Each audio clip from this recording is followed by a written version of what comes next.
My name is W. Clement Stone. As General Manager of the Napoleon Hill Associates, it is my privilege to introduce you to Napoleon Hill. How do you do? I'm very happy to have this personal visit with you. Won't you be seated, please?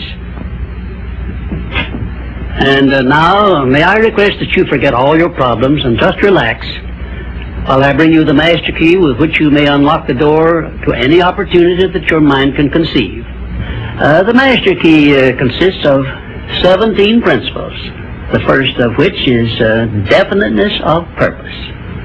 Right here at the beginning of our visit, I'm going to make you a promise. If you will decide definitely what you want most during your entire lifetime and write it down on paper so that I can read it, I will give you the master key with which you may open the door to the attainment of your desires, whatever they may be. The exact moment when I will deliver this master key to you will depend entirely upon when you are ready to receive it. This is the first of 13 messages that I will deliver to you. Now, in each message, I will describe the master key in terms that you will understand, if you are ready to understand. And now I shall give you the first cue as to the nature of the great master key which has been responsible for all the great successes in every calling, in every part of the world. Please listen carefully to what I have to say, because you may discover the secret of the master key in this first visit. You may get your first cue as to the nature of the great master key when I tell you that psychologists have discovered a natural law which is the very foundation of all personal successes. And I can describe it to you in one short sentence so you can understand it. Whatever the mind can conceive and believe, the mind can achieve. Isn't that a profound statement? You will notice that it says nothing about the need for education, but simply that whatever your mind can conceive and believe, your mind can achieve.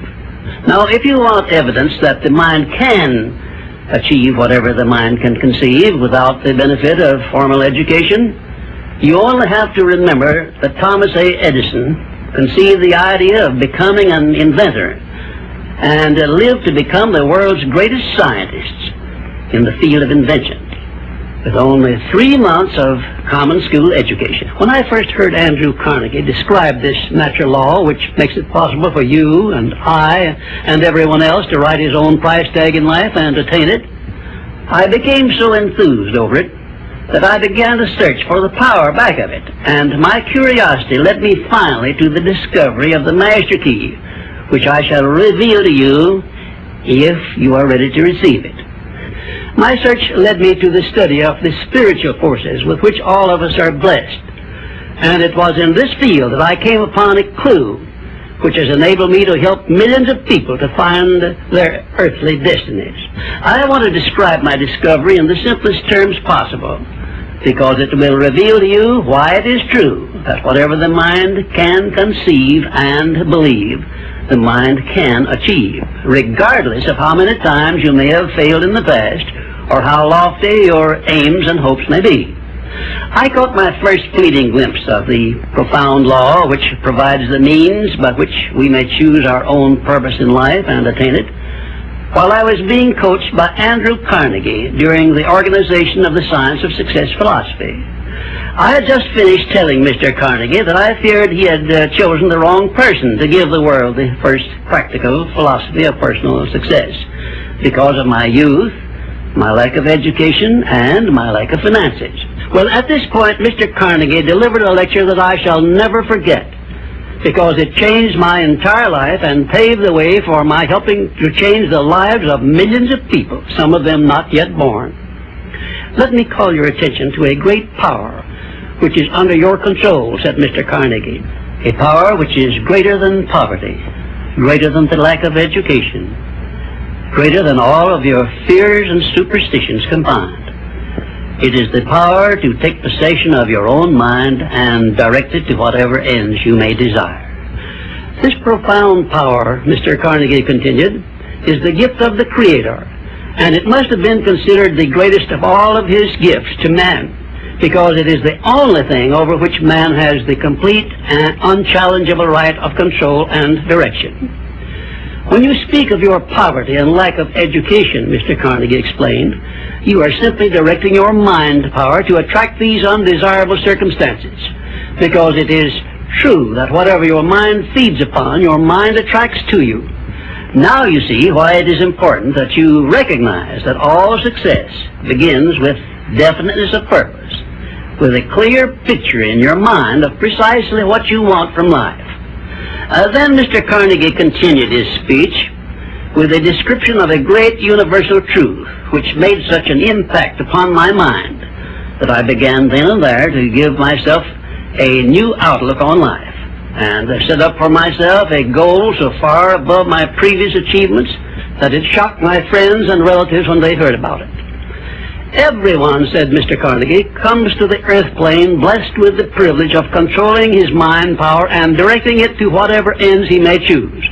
But, he continued, everyone brings over with him at birth the equivalent of 2 sealed envelopes, one of which is clearly labeled, the riches you may enjoy if you take possession of your own mind and direct it to ends of your own choice. And the other is labeled, the penalties you must pay if you neglect to take possession of your mind and direct it.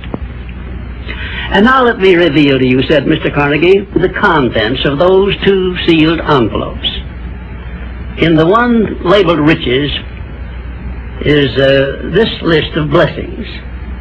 1, sound health.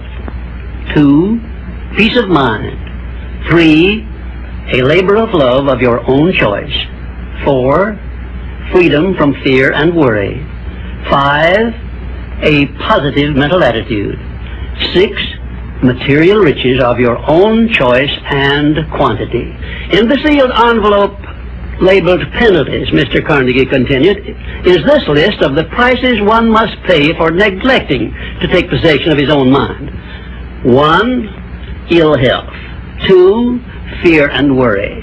3, indecision and doubt. 4, frustration and discouragement throughout life.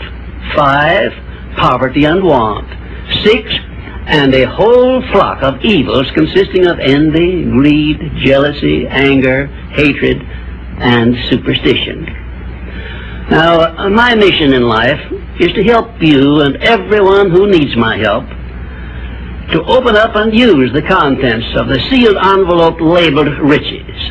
And the starting point from which you must take off if you wish to write your own ticket from here on out for the remainder of your life, I will describe for you in these simple instructions. 1, procure a neat pocket-sized notebook, or something on the order of this one here, loose leaf affair.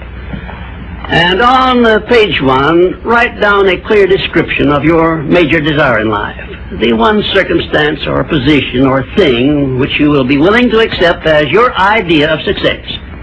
And remember before you begin writing that your only limitations are those which you set up in your own mind or permit others to set up for you. And 2, on page 2 of your notebook, write down a clear statement of precisely what you intend to give in return for that which you desire from life. And then start in right where you stand now to begin giving. And 3, memorize both of your statements, what you desire and what you intend to give in return for it, and repeat them at least a dozen times daily. And always end your statements with this expression of gratitude for the blessings with which you were gifted at birth. I ask not, O divine providence, for more riches, but more wisdom with which to accept and use wisely the riches I received at birth in the form of the power to control and direct my mind to whatever ends I desire. If you are not too successful or self-satisfied to accept and express this profound prayer, if you accept it and express it in the same spirit of humble sincerity in which I pass it on to you, a new and a better world will reveal itself to you. A world in which you will see reflected the circumstances and the things which you yourself have created. In my next visit, I will give you a description of the second principle of success, through the application of which you may make use of the education and experience of other people and get the necessary help you may need in attaining your definite major purpose in life. And now let me close this, our first visit, with my favorite expression of gratitude. O divine providence, I ask not for more riches, but more wisdom with which to make wiser use of the riches you gave me at birth, consisting in the power to control and direct my own mind to whatever ends I desire.